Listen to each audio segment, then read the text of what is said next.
So we're gonna get started. So again, man, like I appreciate you coming and doing this, because as an athletic director, I can only imagine with managing all of the personalities from coaches and managing all of the personalities from athletes, that process is probably stressful, especially probably on your end. Also, facilities, right? And that's a big one. Is trying to improve the facilities. Yeah, it's different every day. Yeah, It's different every day. Challenges every day. Yeah. For those that are listening and watching, just tell us a little bit about yourself. Okay, my name is Ervin Lewis. Originally from Monticello, Florida. Former student athlete at Auburn University, where I received both of my degrees. Now I'm the Deputy Director of Athletics at the University of North Florida. Been here in Jacksonville now for 12 years. Nice. And been at the university since arriving in 1999. Wow. So still here, still growing. 1999 is a crazy year. That's my high school graduation. That's my high school graduation year. While you over here taking UNF over. Yeah. That's awesome, man. I will say this. They've invested into their campus. Absolutely. Over the years. My dad, he graduated with his bachelor's from UNF, and at that time, they didn't look like that. And then I was there this past Saturday. We partnered with I9 Sports, and I9 Sports uses those intramural fields. Yes. And I am just amazed at the stadium and now the new track. Like, there's so many new things at the school. It's got to be, especially maintaining that D1 status. You know what I'm saying? Throughout, it's awesome. Yes, I mean, it's been a challenge. It's been a challenge, and I said 1999. I'm dating myself. Actually, it was 2009. So I dated myself a little bit. Then I dated myself too. It's actually 2009, and when I came here, at first it was under the leadership of Lee Moon, who was the director of athletics, who I formerly worked with over at the University of Alabama at Birmingham. And UNF, we were just making the transition into Division I athletics then. Okay. Prior to that, they've been Division II for years, and just making the transition, and really for both athletics and the academic side of things. When you're in Division I, it's a different mindset, it's a different approach. And so with those 11 years that we're under Coach Moon's leadership, we grew. And here recently, about maybe 6 months ago, now the Director of Athletics, Nick Morrill, who I've worked with now for 8 years, now he's starting to incorporate his vision. Okay. If you're like me, you're trying to eat healthy but short on time. Superfit Foods has been a game changer. Their meals are delicious, packed with goodness, and I can pick them up at a convenient location, or they deliver right to my door. I love knowing I have a healthy option ready to go. You can customize your order too, which is awesome. Seriously, ditch the takeout and give them a try. Head over to www.superfitfoods.co and use the code GF10 at checkout for a discount on your first order. Trust me on this one. To how we will move forward. And in just 6 months, things have really taken off. Yeah, I can see. But we have a great foundation, and it's sad to say that I'm a Floridian, but up until 2009, I didn't even know the University of North Florida existed. But after coming to visit and having a great interview back in the summer of 2009, it was a place that I came to fall in love with. Yeah. And it's just different.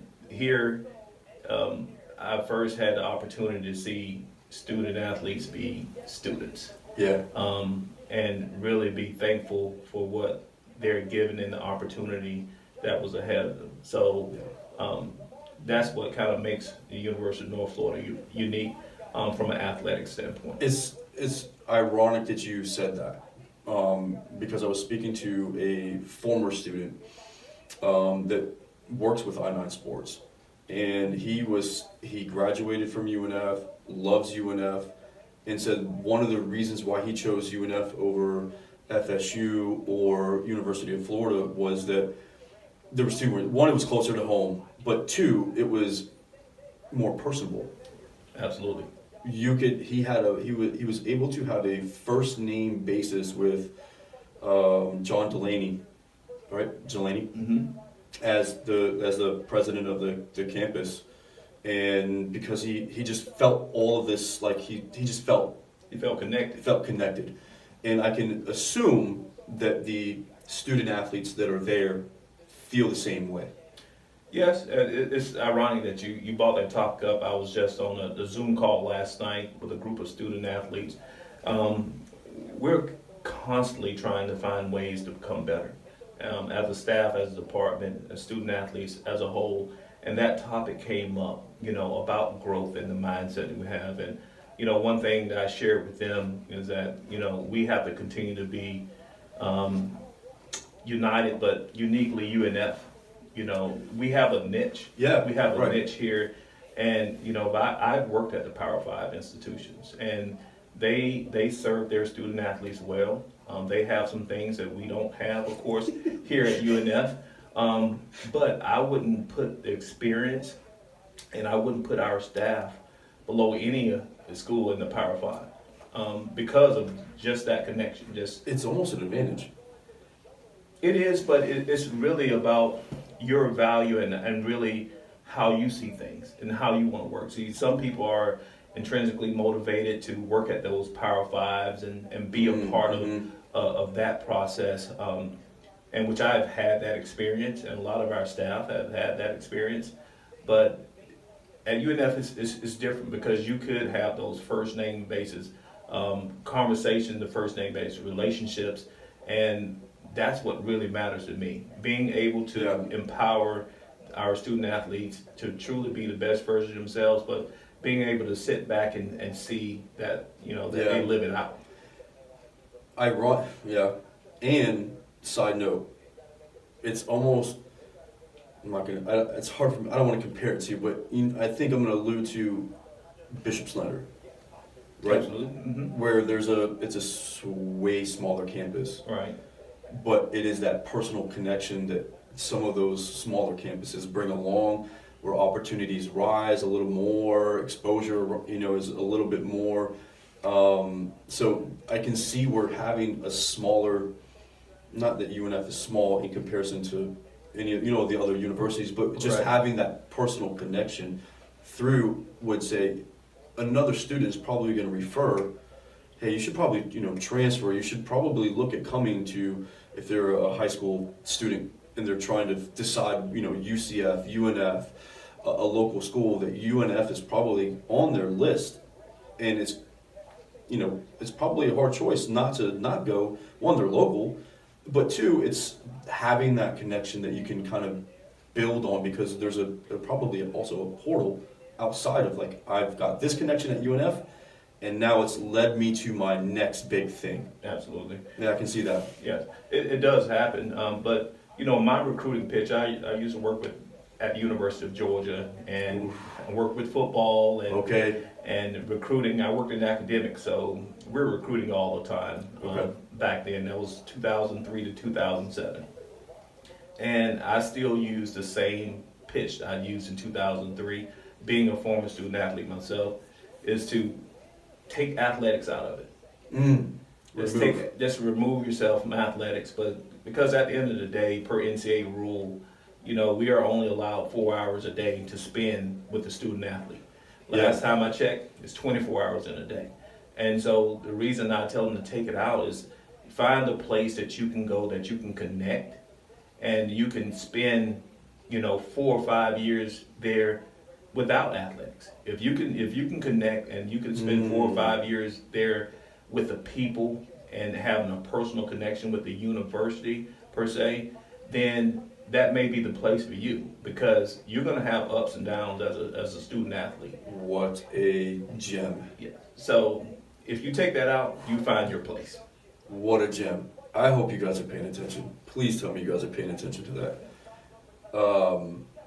There's such a preference on you got to get to this one, a big name school or a D, like the amount of pressure that some of these coaches and kids are under trying to get them to these schools, or the athletes are trying to get to this school. I mean, that's great. If you remove your athletic status and now you're a student only, can you go to the school? Is this the place for you? And it just so happens that athletics fits in, your sport fits in that. Absolutely, yes. Wow. Yes. It's important because, every day is not going to be a day of sunshine if you're a student athlete. And you're going to really face that adversity. But, when there's that self-confidence that you need to really overcome those days where you didn't have a good practice, you can rely on the things that really got you there. Having a foundation of education and I didn't have a good practice, but I have this biology test that's coming up, and I'm prepared for that. And right. So, and when you're talking about connection, a lot of times, as a father, I'm going through it right now, is once that student athlete, once your son or daughter reach that platform, you build a platform where they reach their goal of obtaining a scholarship, of being on a team per se, on the collegiate level, you still have to be connected. Right. Because there are going to be some days where, they don't want to communicate with coach. They don't want to communicate with strength coach, the athletic staff, the whole nine. Yeah. And they need to feel connected and be able to rely on you and you be able to pour into them to help them overcome that adversity. Because it's real. It's real. Mental health is real. That is real. And so we're finding out right now, and that's why I was on that call last night, to be honest with you. Was the mental health aspect of it? Well, just how we can become better, because I think where we lack a connection is being able to authentically communicate with our student athletes once they become student athletes. So much communication of been happening over the computer, on the phone, things of that nature. But we all need to be able to express ourselves. Right. Our successes, our disappointments, whatever the case may be, we need to be able to talk, to express it. And sometimes Zoom just won't do. We need to sit down and have a conversation. Right. And so that's where I just feel like there's a lack of connection, and we're really trying to make an intentional effort to connect at a deeper level with our student athletes. Tell me, well, we're going to go back to the mental health thing in a second, but I want to know about your time in Georgia. Because it's just, it's Georgia. Like, it's one of the best football schools in the country. Yes. And probably now one of the best academic schools in the country. Yes. My time in Georgia, 2003, when I got the call from Coach Rodney Garner, who recruited me in Auburn. Oh, yeah. And Connections. we became very good friends. And here I was in Monticello, Florida, teaching and coaching. I was the head coach at the time, football. Okay. And he gave me the call and was like, "Hey, we have an academic advising position coming open, and I really think you will do well at this position." Well, this is the same coach, mentor, friend that also helped me with my internship at the University of Tennessee prior to me graduating from Auburn. So I had a chance to be in Tennessee the year of Peyton Manning's senior year, and had a chance to meet Coach Summit and work with her girls in study hall and things of that nature. So it gave me a different aspect, perspective, when it comes down to student athletes and what's really expected. So I took him up on that opportunity in March of 2003. I think at the time, Austin may have been 4 months old. I was going to say, Austin's an 03, right? He was around Austin was around 4 months old when I took the job up in Athens. Wow. And so his first 4 years of his life, he grew up in Athens. And at the time, Mark Rick was the head football coach. And you're talking about a family atmosphere. Yeah. It was truly amazing. And the NCAA at that time just came out and started monitoring graduation success rates and APR. Okay. And at the time, Georgia was not how they calculated things. Georgia was not, anywhere near the top of the SEC when it came down to those things. And so having to be on a team to put together policies and procedures in place so that they can have academic success there at the University of Georgia, it was amazing. And now I'm sitting back, and over this past week I saw where Brian McClendon, he just took the wide receiver's job at Georgia. He was one of my student athletes that graduated from Georgia, and just to see them having success and continued success up there and how they do things, it's been truly amazing. That is so amazing, because I understand that feeling personally, because ironically some of our trainers were students when I was coaching. And then they go off and they go into school and they get into exercise science, and they're like, I want to do what you do. Right. And some of them come back and they've done their internships and they've knocked it out of the park, and we hired them. Some of them did not, and we forwarded them to a situation where that would have been the best fit for them. But to see a student athlete, and then now is,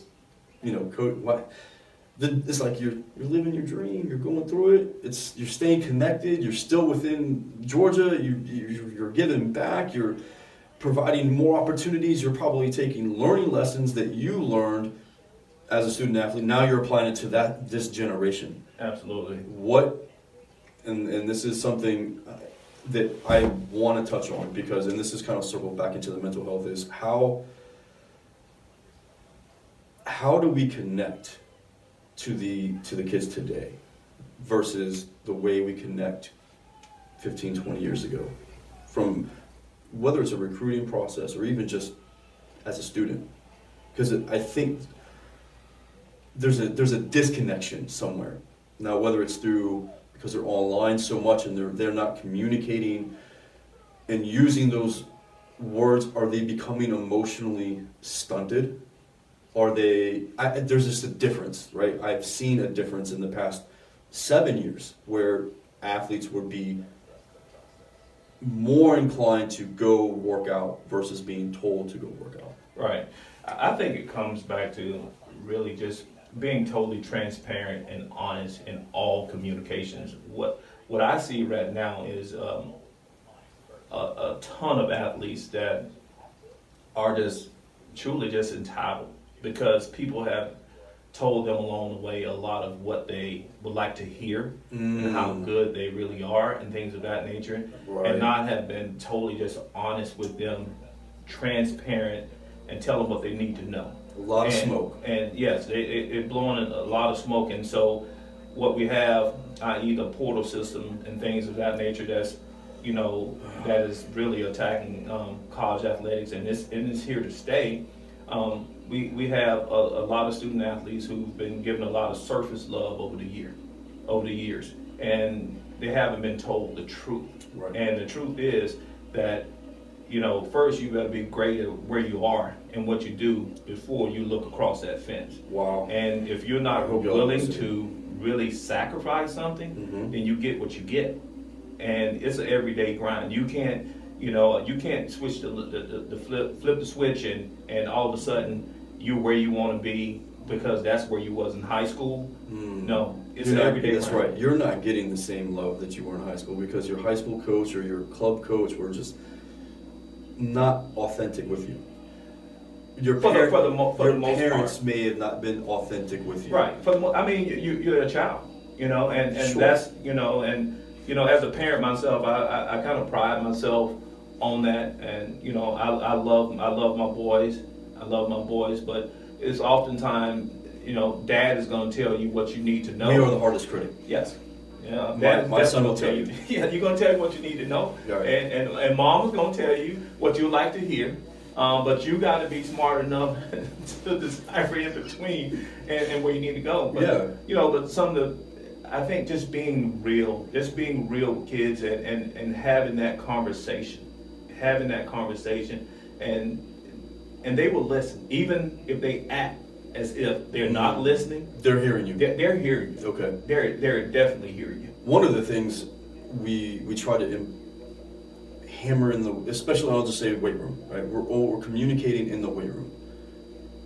Ego. Mm-hmm. Do not ego lift. We're not here to. We're gonna push you, but we're not gonna push you to where your movement is poor. So we want to again try to effectively communicate and say, hey man, or maybe it's the girl. Try not to let that ego stand in that way. Let's work on pushing through the season, or building up to. It's not now, right? It's the gradual success. Those little gradual nuggets. Because when we tell the kid, no, he can't do this. No, please don't try that. Because I've seen this so far. I'll pull up an Instagram video and there's a kid who just clean and jerked and it looked like he's about to break his spine in half, and his teammates are all the way around, his coaches are yelling and cheering him on, and I understand the hoorah, but no. There's a moment where that kid in another year or another 6 months will get that lift and he'll do it right. Give it to him straight. Yeah. What does social media provide? Instant gratification. Instant gratification. That's what social media. Period. And that's what a lot of the student athletes. That's what a lot of the athletes like. They like that. They like someone to tell them or see how many likes they have. On the highlight film and things of that nature. But it's the process. It's the process in which got you there. Right. Right. So and it's a consistency. Can you maintain that level over a period of time? And for a high school athlete that go out and score 20. Well, it's good to score 20 on Tuesday night, and the next night, the next game you go out and score 5, and you wonder why. Well, because that instant gratification, you didn't continue to work. That's right. You didn't stay after. You didn't go in before. You missed the shoot around. Whatever the case is, whatever sport it is. The reality is, it is so instant, and I think coaches, they want to give them that instant gratification. So we're gonna continue to blow that smoke. Right. We're gonna hype you up. But to be honest with you, Coach, a lot of it is not physical. It's the mental aspect of it. Yeah. Being locked in mentally and being able to say no, being able to sacrifice certain surface love friendships, being able to sacrifice your social media, put that to the side, and is really maintain a level of confidence and staying locked in mentally. That's where they're lacking. I can now we're going to get into mental health, because that's exactly where it leads into, right? Is if I can do the small things and I'm mentally tough, because we always talk, you hear that term so often, mental toughness, and they often relate it to a physical component where you got to have a wall sit and we're going to push this 2 minutes. They keep struggling. It's mental toughness. There's a mental component to that, and that's a physical attribute, not a mental attribute, in my opinion. I think the mental toughness is, did you get up to cook breakfast? Did you write your workout? Did you log your workout? Right. Did you, from the athlete, I'll speak just the small things, right? I'm sure academically, did you do your homework? Right. Did you study? Right. Are you grinding every moment and using the time effectively? Right. Well, is it mental toughness or really simply being consistent? Yeah. Just being consistent at what you do and how you do it. And really, knowing your self-worth, knowing who you are, and knowing what you would like to accomplish. Like, that's the biggest part of it, because soon as adversity hit, they want to change. 3,000 kids hit the portal. They want to change. Yeah. They want to change. Yeah, it's no different than someone, a teenager getting a haircut, and they go to school and 5 people tell them, oh, that haircut is ugly. Then immediately you want to go back home and cut the rest of it off or diet or something like that. The all or none. Right. Yeah. You know, you want to change because somebody else feels like you're not worthy or you didn't do it right and things of that nature. Instead of knowing who you are, staying consistent to what you do and how you do it. You know, that's where it comes in. That's where the you know, when you're talking about mental toughness or mental health, things of that nature, it's been a breakdown due to the lack of consistency. And it may be simply the lack of communication. Yeah, exactly. You know? Right. Because they're not communicating. They're Correct. communicating through text. They could probably write you a whole love letter through text and express how they really feel. Right. As soon as they open their mouth, it's a stutter. It's a, I don't know. You hide behind your successes or failures. Right. And you can't express either. You know, you rather Right. express it through sitting down, editing, and highlight film and putting that out and watching and see how many likes you have. That's right. And what coach contacts you due to your highlight film, instead of sitting down and really digging into a program that you may like and see if they have your major, see how long the coach has been there, see what kind of productivity, see what kind of degrees that their former student athletes have finished there and things of that nature. It's all glitz and glam. But being a true student athlete and a true student of the game is not all glitz and glam. Like, you're gonna have to sacrifice and dig in if you really want to be successful. Let's talk about that for a second. The glitz and glam of it all. Coaches come in, show you the campus, and that's part of the job. Is Absolutely. to recruit and to show every positive aspect of it. During your time and your experiences, has there been a time where you're like, this is not the place for the student? Yes. Maybe we got him, but really he needs to go this way, not with us. How is that not affected, but how would that change now? Like, your recruiting aspect, like now versus whenever that happened?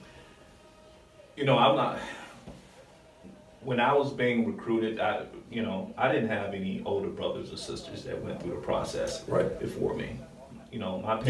You're the oldest of? Yes, Okay. I'm the oldest. And, and my parents were not student athletes. You know, my dad retired military and I came from hard-working, Right. humble beginnings.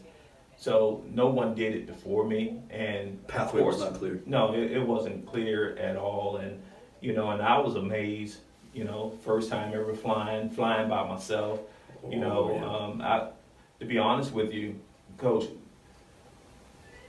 my parents didn't go on an official visit, with me. It was just me. Just you. And you Just had to me. make that decision as a I man. had to make that decision. I had to bring back the information and talk to my parents about it. And, it's a little different. You see parents are more involved now. Sure. And I'm not going to say parents were not involved then, but I just know my parents couldn't afford to go with me. Yeah. Recruiting is a little different now. Now that I went through it and now went through it as a parent, the student athlete, they earn the right. They earn the right. You can only just guide them based on what you see Okay. and how you feel and what they think their goals and what they think they would like to accomplish. Right. You can only guide them. But from an administrative standpoint, this is what I tell my coaches. What's your standard overall? And when I ask that question, it's not only the standard for which they run their program. Right. What's the standard for the quality of student athlete you bring into your program? Because once you set that standard, the culture in which you have within your program is devised from the standard in which you set. The expectations within your program is devised from the standard in which you set. Therefore, you don't ask, well, you think that kid will be intrinsically motivated to come in and put up extra shots or to get in the weight room when no one's looking and things of that nature. If that's your standard, then the culture is going to be set by the standard of athlete you bring in, by the standard in which you run your program, by the whole nine. Right. And sometimes you miss. Sometimes you miss. And I was just having this conversation with another coach this morning, is, sometimes everybody put, a preface on wins and losses on the field. Either it's a W or it's an L. Well, that's half the battle. Mm. But I'm looking at that W and L As in good life. or bad. Yeah. Absolutely, in Right. life. Right. Within your program. So you really look at the processes of winning and losing to the totality of your entire program. It's not just what you do on the field, and right now you can't be mistaken that, you're only going to be judged off that. You be judged off the student athlete experience. Mm. It's you be judged at, how you moving the program Student forward. life. Student life. Yeah, right. How you moving the program forward. Being an ambassador of the program, the department, the Right. university, the community. Right. It's so many other aspects that goes into it. And if you're checking all those boxes, man, it's a win-win. Even though it may not be the Floridas or the Florida States, Mhm. but it's a win-win It's a for win. you and them. Exactly. Yeah, Exactly. and it's all about your priorities. So I kind of look at it a little different, and just setting your standard and let your standard create your culture. What about your process as a parent with Austin? Because I'm getting ready to go through this, Yeah. right? My son will be a junior this coming school year.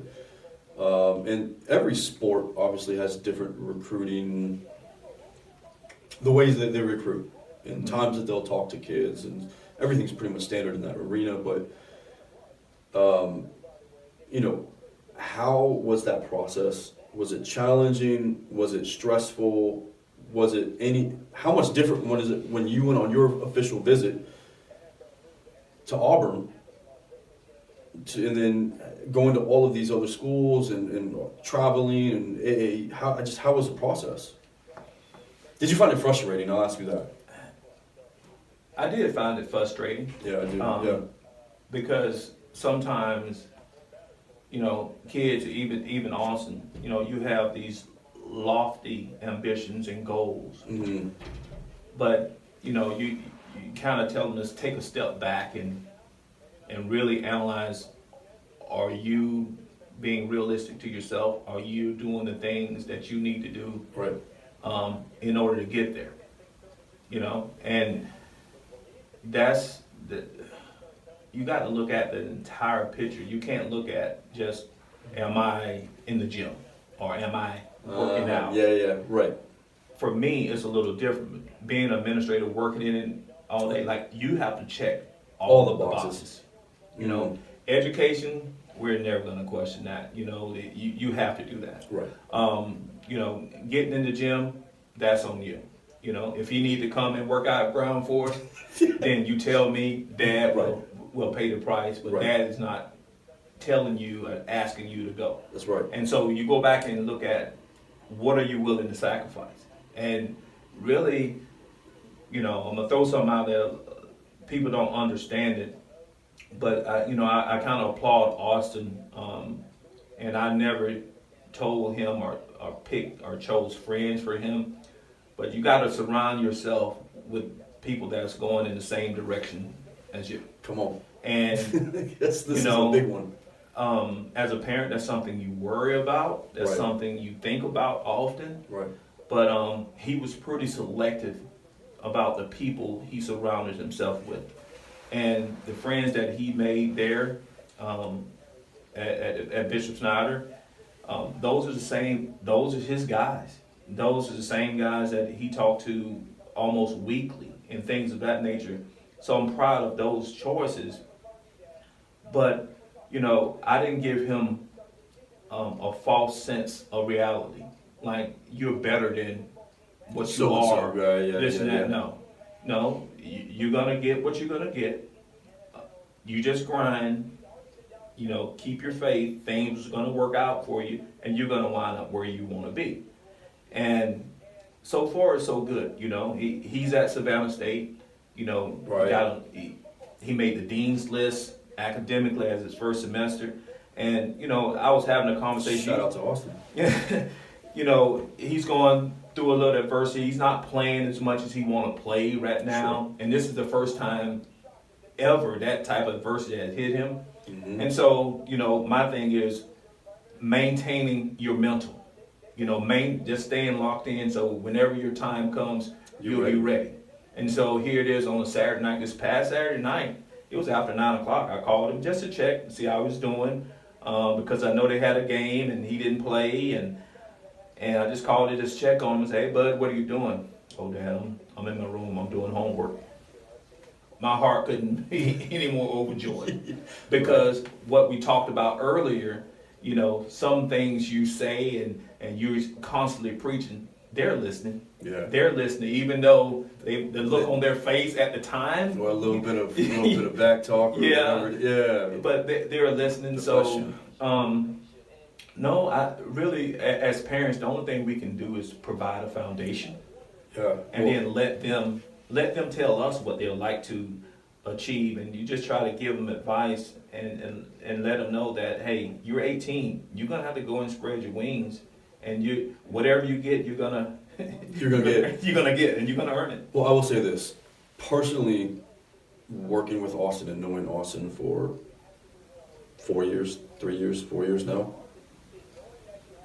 you and your wife have given him a great foundation. I mean, Oh, hats thank you. off to Thank you guys. Not only is he he's got this characteristic and liking about him that you gravitate towards Austin. Right. You do. And sometimes he may come off as a little standoffish, but that's him, where he's just focused. There's a focus about him as well, and he sometimes like, I don't need to know you. You just nailed it. Yeah, But that's Austin. That's him. He's not gonna be a rah-rah guy all up in your face, this and that. He'll sit back and look and observe his surroundings, and he'll move accordingly. He will move. That's right. He will move Yes. accordingly. And Yes. growing up, I used to get frustrated, but I'm like, because I'm a fun-loving guy, Right. I love to talk, I love to meet people and things like that. That is not him. No. And I think we actually bonded that way because I understood he's more of an introvert. Yep. I'm an introvert. I get drained, right? He wants that space. He set that boundary. Like, nah, I don't need. That's it. You got enough out of me today. and, but he works really hard. Every single training session that he went through, we tested him in certain areas. We challenged him in certain movements where he wasn't used to, and he just comes out on the other side. Like, that was tough, but he understood, and then he was able to apply it to his game. Right. And man, just hats off to you guys. You guys have done a phenomenal job, man. I appreciate it. I really appreciate And I know if he has siblings, they're right along. They're coming right along with him. Yeah, old Trent, the 14-year-old. Okay. I hope he can follow in Austin's Yeah. footsteps. Does he play basketball as well? No, well, he liked basketball. Okay. I think they compete more academically Ooh. than Okay. anything. Austin is more athletic than Trenton, but Trenton is probably more coachable than Austin. So I just let the athletics catch up with him. Yeah, you go. That is hilarious. Oh my God. Yeah. I know I haven't followed Savannah State in its entirety, right? But I'm sure being in Georgia when he was younger had some type of influence to say, I kind of want to be in I would like to be in Georgia, or that's a good option for me. I'm familiar with it a little bit. Do you think that had any role in his decision making? I think Austin really he was cool with moving or going anywhere. It was more like finding a place where a coach wanted him.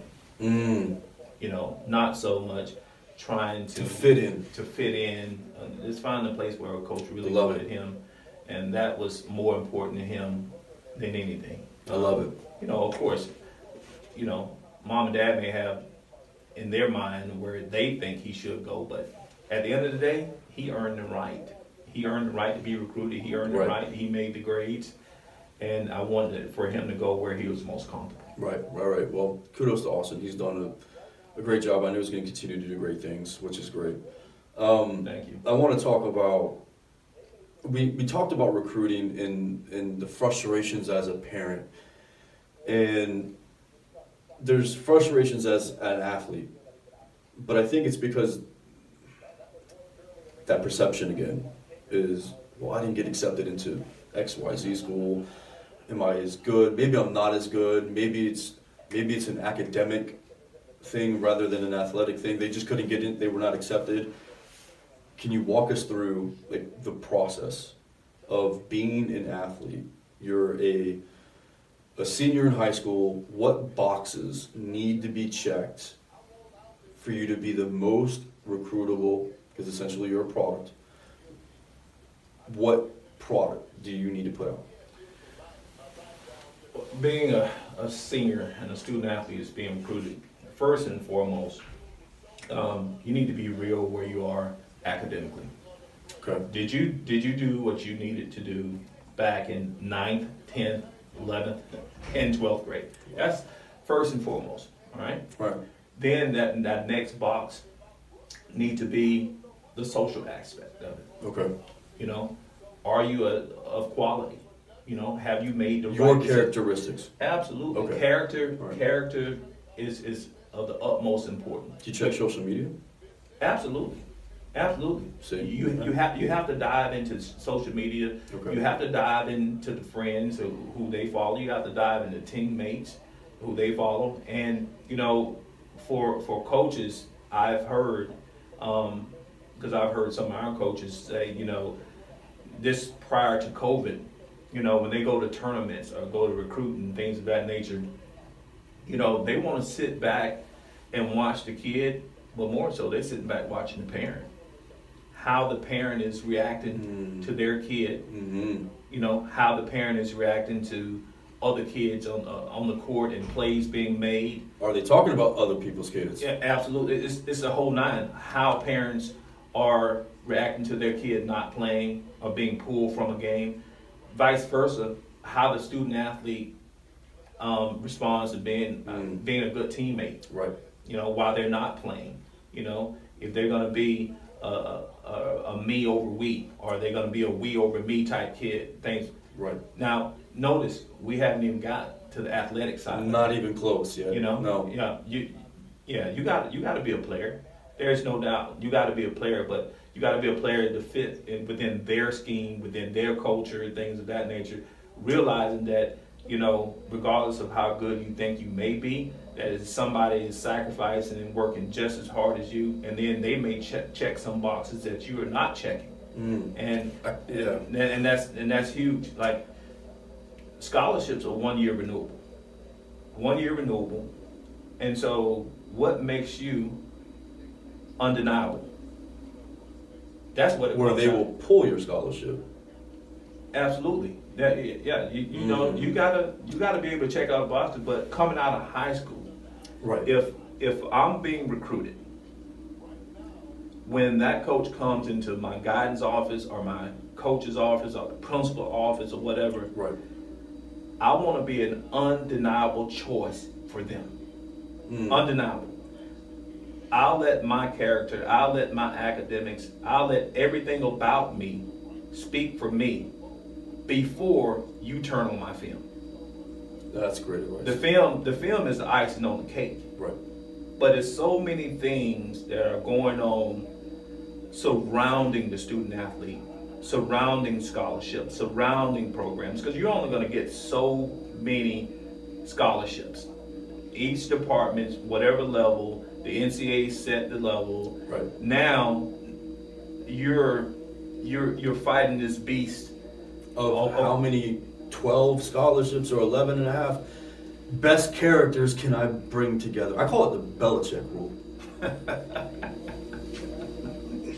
That was the Belichick rule now before the portal came in place. There you go. Right. Now you put the portal in place for a high school kid that's coming out. You better be special. Yeah. Because now you can go anywhere. You can transfer so I think this was one of the largest transfer portals I've heard of. Oh yeah, you have people in the transfer portal that went in last year still haven't found a place yet. In every sport, in every single sport. And so where those signing classes used to be back in the day, 25, 30 for football, 25, 30, things of that nature. Now they're down to like 16, 17. Why do you think that's the case? It's because they already got transfers from that portal. Right. So it's kind of an uphill battle. It really is for student athletes, especially in high school. exactly because they're being. And then now we're going to talk about COVID. They get the COVID year. Right. So if you're a college coach and you're looking to fulfill some gaps, would you rather take a senior out of high school, or would you take a transfer that has some of the qualities that you need, has some experience at the collegiate level, has more eligibility, not going to cost much? It's kind of a no-brainer for a college coach to say, well, we'll take a transfer portal. I think it really comes down to, coaches, is where your moral compass is. Very true. Because there's also there's probably coaches that are wanting a quick solution. Absolutely. Quick fix. The quick fix. And they probably will take the kid from the transfer portal because it's a quick fix. It's more work to get that senior. Right. It's a 50-50 chance. But it depends on how ready that senior in high school is towards coming in and contributing right away. And if you have that need, or you have a more immediate need on the field. That's why I say it's really, now a lot of coaches are facing, what do I need on the field as opposed to what do I need in the culture of my program. That's, in my opinion. I think those are the two things that you're really battling right now, because everybody knows and everybody feels, even though they don't speak it, that when you dip into the transfer portal or when you dip into transfers, and I was a transfer. Right. I was a transfer. Okay. I signed with Georgia Tech out of high school, and I had to go to Jones Junior College for a year and a half. Then I went to Auburn. Okay. I was a transfer. Now, what was my baggage? Okay. What was my baggage? Okay. My baggage is what I was homesick. I wanted to get back closer to home. Right. And I wasn't a bad kid, but I didn't have any guidance. There's some challenges along the way. There were some challenges along the way. Right. And so that was my baggage. So what I'm saying, that every coach may feel like, okay, now what's the deal on this kid? What's the baggage? Do they have limited baggage? What's going on? Some kids may be simply homesick like I was. And they just need to get closer. They just need to get closer to home, but you really won't know that until you dive in. And so you're taking a chance. Wow. You're taking a chance. That's a tough one, man, because do you look at transfers like that's a bad thing? No, you can't. It is a perceptive thing, right? Right, because you know what? Just like some coaches miss, some families miss. Some families miss, and they perceive it to be this way, but it wasn't what they needed and what their child needed at the time, and they needed a new place. They needed a new beginning and thing, and that's not all bad. Right. That's not all bad, but you need to know your child too, and you need to know what they need and what will better suit them. Yeah. And again, this kind of goes back. The grass is not always greener on the other side. Water your side and water your side and see what it turns out to be. If it's still brown, then all right, we'll talk about it. But, right. Absolutely. Yeah, I think you made a really good point. Families do miss. Yeah, families miss. Families can miss. I mean, we're human. We're human, but that's why it goes back to what I said earlier. Take athletics out of it. Right. And you simplify the process then. Absolutely. You have to. You have to simplify the process. The reason why I take athletics out of it, and that can kind of take coaches out of it too, because that coach may be there during the recruiting period and go on the next year. We've seen that so much. Right. Yeah. If you're tied to the loyalties of a coach or whatever, then you can be lost if that coach was to leave. So let's take athletics out of it. Let athletics be the icing on the cake. Let's take a second and talk about a mentality that we've discussed before. Winners versus champions. Okay. That's your brand. That's your thing, right? The mentality of winners versus champions. Absolutely. What's the difference? Explain. You've explained it to me already, Right. What the difference is. Right. But explain it to everybody else, because it's important to know that there's a difference between winning and championing. Right. This, first of all, that's my passion. That's what I live for. Yes. Every day I live to win. Right. And it's my passion that if I can win, or I can empower someone else to win in any way, shape, or form, and do that consistently, then my hope and desire is that I'm actually helping them to champion their lives forever. Because as anyone who's ever won before, you get to a certain point, you win so much, it's just... It's not as fun. It's not as fun. I mean, and then that word comes in, complacency. You become complacent. That's right. Comfortable. You become comfortable. Yeah. Right. And true champions, Tom Brady don't become comfortable. No. Yeah. That's why he was in the film room at 4 or 5 in the morning before anybody, 3 hours before anyone else get in the facility. True champions, they found a way. And I used to tell this to Austin all the time. Even after LeBron won championships down in Miami, he still seeked a way and found a way to become better. He went and changed his lifestyle, his eating and things. I mean, then he slimmed out tremendously to be able to go longer and harder doing games like. He changed his brand. That's right. True champions, that's what they do. And so consistent winning in order to champion your life forever, but small gestures. To me, winning is simply by getting up in the morning saying, "Good morning, how are you doing?" That's a win. That's a win, especially for a teenager. Oh man, That's a win. I think we're all right. We're doing okay. Our kids wake up. Good morning. For me, as an administrator, walking into the office, if I'm not the first one there, which is rare, then I'm not the first one there. But it's always good morning. How you doing? How was your weekend? That sets the tone for the rest of the day. It's that you know what I call that? This is just the warm up. just the warm up. Because it does, right? It does. Your warm up. It does. Sets the tone for your practice. Your warm up sets the tone for your game. Right. Your warm up sets the tone for your training sessions. And the warm up sets the tone for life. Right. And it kind of grew beyond that, right? It was that mentality is we really need to be paying attention to how we go through those movements, navigating waters through life. Absolutely. Yes. And that is Correct. that's that winners versus champion mentality. Let's navigate these waters, let's set the tone. And can you get to the next nugget, and those nuggets build mountains. Right. The acronym ACE. ACE. ACE. Attitude, communication, character, effort. Yeah. The attitude you wake up with. The attitude you wake up with. Yeah. If it's ungrateful. If it's ungrateful, you walk into a room, you don't even say good morning. Communication. You don't even say good morning. You can check off the attitude, you can check off the communication. As a teenager, I'm speaking from experience.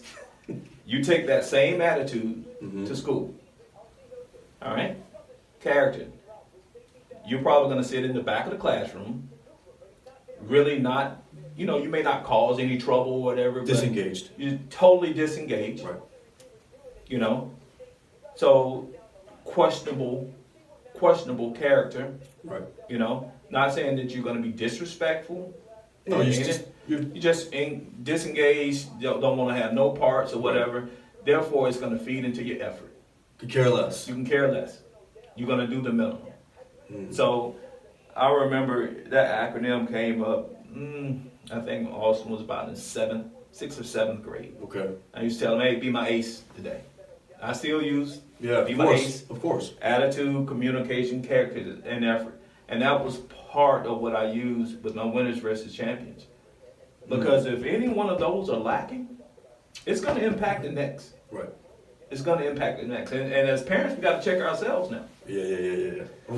As parents, you got to check. Because you can wake up, not ungrateful, but you wake up with a sense of urgency in the wrong areas. Priorities. My priorities. Yep. I am so guilty. I am guilty. too. I am too. so guilty. And if my wife was here, she'd be like, We wake up, I say good morning to my wife, or I'm making coffee, and I flip the laptop on, and I'm ready to work. I just got out of bed. And there's times where I do take my 3, 4, 5 minutes, and just close my eyes, say my thanks, talk to myself, talk to the man above, just Right. meditate, whatever that is, just a simple me time, even if it's just me in the bathroom, Right. right? Just going through the motions, but I'm kind of doing it along, right? Thank you. Right. But yeah, I'm definitely guilty of getting up and just ready to get that day started. That's no different than a teenager thinking they can flip on the switch Yeah. and everything gets better. Or a quote-unquote leader of a team who hadn't led Monday through Thursday and it's Friday night, Ready it's to go. game time, and now they want to step up, Captain, here I am. Captain, you're the last one on the field doing the practice this week. You came out, your shoulder pads wasn't put up. You didn't finish your workout in the weight room. You were just mediocre, Right. getting through the motions. On Friday night, then it's rah, follow me. You can't do it. It got to be on a consistent basis. And that is a big perception problem, right? That's that perception that those kids have from the get. It's kind of this this full circle part of our conversation, Right.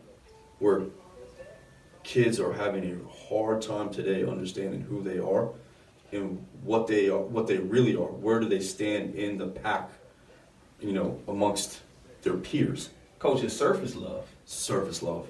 It's surface I'm gonna love. use that term. It's totally I'm gonna use it's that term. totally surface love. I mean, just be real. Just be real and authentic to who you are and what you're about, and surround yourself with those people. And don't get mad or upset with someone when they tell you no. Don't lift that weight. That's just an opportunity to get better. This is an opportunity to get change. better. Yeah, Come change on. course. It's just an opportunity. That's all. Yeah, how about accept the no and understand why, Right. right? And just realize that your place is your place because you put yourself there. Coach, what if you take the approach in ground force? All right, you take the approach that you're gonna grind, you're gonna put processes in place that you don't have to sell ground force. Right. That when a family comes across your information, your brand, things of that nature, when they come across that, it's undeniable that you're their choice. That everything you do, It's recruiting. how you do That's it, right. every single day will speak for yourself. You don't have to sell it. And that's what, as an administrator, that's what my only desire for UNF athletics. We don't have to sell our UNF brand. What we do and how we do on a daily basis Sells itself. sells itself. And so that's the approach that I have in everything I do, whether it's personally or professionally, is to get to a point where I don't have to sell me. That's amazing. And that goes back to your product. Absolutely. And what you're willing to sacrifice and how you're willing to grind. Right. Right. That's Some parents found out during the pandemic. They didn't want it, right. and they quit. We had kids quit. They didn't want to train. They didn't want to go to this, they didn't want to go outside to do their work, whether it was a skill work, whether it was, their exercises. They just decided that, you know what, I really don't want to do this. And that's okay. It is. And I say it's okay because they stopped wasting people's time, including their own. Right. And whether they decide to focus on their academics or an Xbox, it doesn't matter. That's where they're going to dedicate their time to now. Right. And there are some kids that I felt like it's not okay, that they need that social. There was more than just a component of, hey, let's get you to the next level. They needed the social environment to get out of a home situation, or right. A lot was exposed. Right. So, yeah, where you are in your team, in your athletic development, your academic development, is because you were put there. You put yourself there. Right.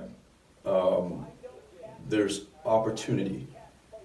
When people are like, oh, you're so lucky. How do you do that?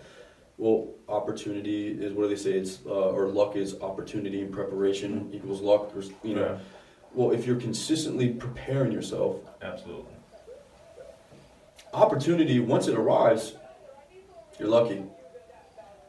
Now Yeah. you're lucky. That's where success is. That's where success lies. That's right. Where preparation meets opportunity. That's right. I wish that the kids that say they want it really understand what that process looks like early on, right? If you're a ninth grader and you're saying, I want to go to college and play basketball or football, right? Okay.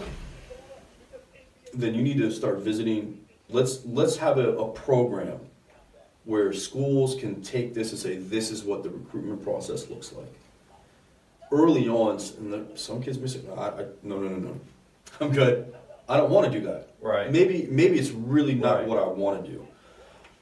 Or 10th grade, whatever. Maybe 9th grade is too early, but trying to expose them to that process early on, because when it's a 12th grader who doesn't know what they want to do for life, and we're asking them to pick a degree, and we're asking them to, or at least pick a field, and then pick a location where you want to live, and pick a location, right, as a 17 or 18-year-old, that's difficult. If that was open, I don't know, the NCAA let's look at opening those horizons, because if we want to bring more kids into college and make it more accessible, make it more clear, make it more transparent, if you really want to play, this is what the life of a student athlete really looks like. Yeah, that's one part of winners versus champions that I kind of attack with families and talking to them about the process. But you take a 9th grader that says that they want to go to college and play a sport, and I gave this example to a few families. I said, okay, I want you to track. I want the student athlete to track, the parents and the student athlete to track everything for 3 months. What they do, their workouts, just track it. And what I found out when they came back and kind of laid it all out, their 3 months, this was common. Okay. Remember, Okay. We had workouts at Ground Force at 7 a.m. before we went to school. We had school. We had extra shots. We put up extra shots. We had dinner. It was like bam, bam, bam. We. Okay? I see where this is going. It was we. And I was like, wow. Because that sound like me. That sound like me. And my platform that I built for Austin. We. And I went back and I asked the question to the student athlete, what did you do beyond this we? Yeah, exactly. Did you set the alarm clock to get up? Did you talk to Coach Walsh about an extra session on weekends? Right. Did you initiate extra shots with a teammate? Did you do your research on different colleges and universities that you may want to attend? Mm-hmm. What did you do? Because 3 months ago, you said that you wanted to go to college. Not we. But, you just presented something along with your family Right. sitting right here. Right. And you used, we did this, we did that, we did. Okay, imagine the ones who don't go through that little exercise. And they go through 3 or 4 years and they get to their senior year. We will still be a component where mom and dad is setting up. Mom and dad is the motivation. Mom and dad spent $1,000 of traveling and, That's right. and this and that and this. But you are not clear of what it truly takes to become a student athlete on that level. Because we Because are not we- in college. Right, and we have did it for you the whole way. Right. And we're gonna go and drop you off at somebody else's doorstep in That's college right. and expect you to perform Wow, and be that's the right. type of student athlete that they're looking for And who led who? along the way, the entire Along the time. way. Who led who? You know, and I'm sure Austin is he's gonna hear this and he's, oh man, I know. My son's gonna hear it. No, I know. But it's because we said it as parents, kind of, they hear, but then I'm hoping that some other kids hear this today and then like, okay, I do need to listen to mom and dad. Right, I really need to listen. I know I'm hearing them. I know I'm doing it. I know they're telling me to get up and set that alarm. I need to do it. right, Because who led who? right. Yeah, we are not going to college. Exactly. And I would say, Coach, Austin, to be honest with you, he'll tell you, it's been a number of times, he'll come in and say, Dad, can we go and shoot in the morning? Absolutely, we can go and shoot in the gym in the morning. I got the keys. We can go and shoot in That's the morning. right. And Dad will get up, or Dad will sleep in, And wait for you to wait. and wait for that's right. him to wake me up. And I think right around probably the end of his sophomore, beginning of his junior year, he got it. Like after this past summer, all the times he worked out with you, Yeah, I had nothing to do with that besides pay. that's right. I had nothing to do with the schedule, nothing. He did it. He was on it. Yeah. He was on it. So And you it was can the set first up a one. framework. Right. There you I go. set up a framework, and there are some expectations. But at the end of the day, I had to remove my hand. Like, you want this. That's right. I've been there. Wow. So I think that's, parents can love their kids. I expect you to love your kids, build a platform for your kids, help them, But not But- do it for them. not do it for them. You got to help them to help themselves, That's right. That's you know? right. I think that's phenomenal advice, Coach. And I want to end it here because I think that kids, after listening, they should, and parents, hopefully parents hear this and they get it. But tell people where they can find you on social media. Social media, of course, I have my own Ervin Lewis, but you can find that on Twitter. Right. But my winnersversuschamps.com. You can also find me on Twitter, Winners versus Champs, and on Instagram, Winners versus Champs. Y'all hear that? Go give Coach a follow because I promise you, the gems that are put out they're valuable. Yeah, absolutely. And if anyone ever need any advice or someone just to listen to their goals, desires for their kids or student athletes, their goals and desires, their plans, or what have you, always a listening ear. But be careful what you ask for because I will tell you the truth and That's be right. transparent in the communication. Coach, thanks for coming on. Thank you, Coach. It's awesome. Thank you so much for bringing No it. much. I That was love it, awesome. man. I love it. I hope you Hope got to it send me the goes. podcast, man. I will. We just recorded it. It breaks it up into segments, so I gotta like put it together. Right. But it's hopefully again these